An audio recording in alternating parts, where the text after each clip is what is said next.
Hello అండి, అందరికీ నమస్కారం. ఈరోజు మనం వెంకాయమ్మ మొగుడు అనే ఓ చక్కటి చందమామ కథను విందాం. ఇక కథలోకి వెళ్దాం. వెంకాయమ్మ మొగుడు బంగారయ్య చాలా బద్ధకస్తుడు. పెళ్ళయ్యాక అతని సొంత ఊరు విడిచి వెంకాయమ్మ దగ్గరికి వచ్చేశాడు.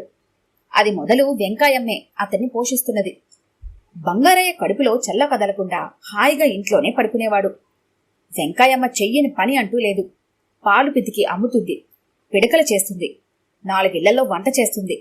ఎవరి ఇంట ఏ అక్కర కలిగినా నడుము కట్టుకుని పనిచేస్తుంది.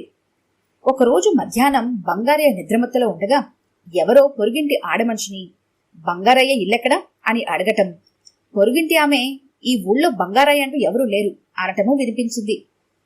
బంగారయ్య లేచి వెళ్లి తలుపు తెరిచేసరికి బంగారయ్య ఊరివాడు కనిపించి, అడుగో బంగారయ్య, లేడంటావేమిటమ్మా అని పొరుగింటి ఆమెతో అన్నాడు.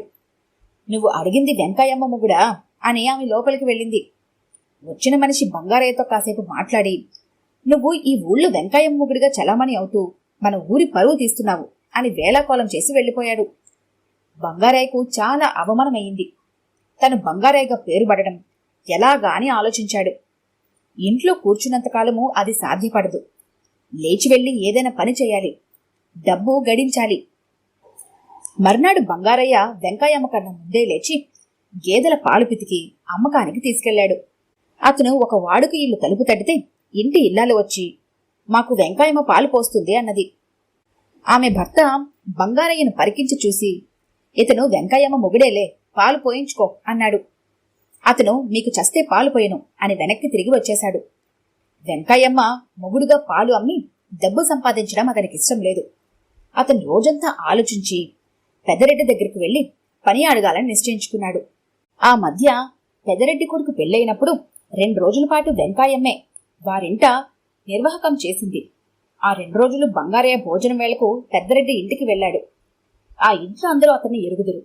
బంగారయ్య రాగానే రెడ్డి కూతురు, నాన్నా, వెంకాయమ్మ మొగుడొచ్చాడు అని కేక వేసి తండ్రికి చెప్పింది. కూతురు కేక విని రెడ్డి బయటకొచ్చే లోపనే బంగారయ్య అక్కడి నుంచి వెళ్లిపోయాడు. వెంకాయమ్మ మొగుడు అనిపించుకోకూడదని బంగారయ్య మరింత గట్టిగా తీర్మానించుకున్నాడు. ఆఖరకు వడ్డీ వ్యాపారి దగ్గర కొంత డబ్బు అప్పుచేసి సొంత వ్యాపారం చేద్దామనుకున్నాడు అతను.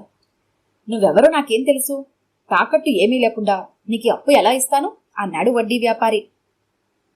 అతని వద్ద పనిచేసే కుర్రాడు, ఈయన మనకు పాలు పోసే వెంకాయమ్మ మొగుళ్ళండి, బాకీ చెల్లించకపోతే పాల ఖాతాలో జమ కట్టుకోవచ్చు అని సిఫార్సు చేశాడు.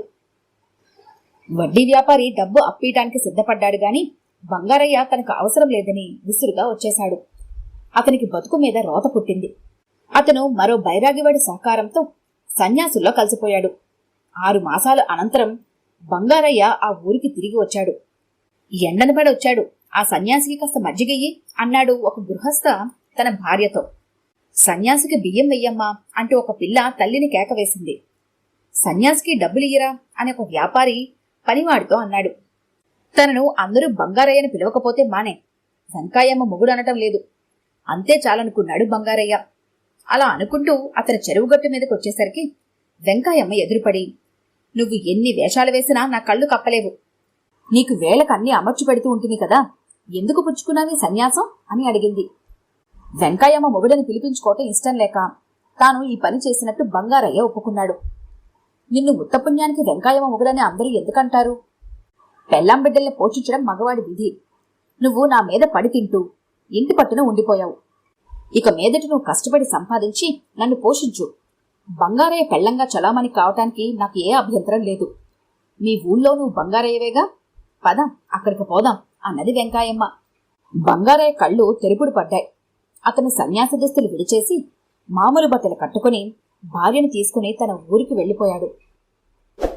ఈ కథ కనుక మీకు నచ్చినట్లయితే లైక్ చేయండి, షేర్ చేయండి. మరిన్ని ఇంట్రెస్టింగ్ కథల కోసం మా ఛానల్ని తప్పకుండా సబ్స్క్రైబ్ చేసుకోండి.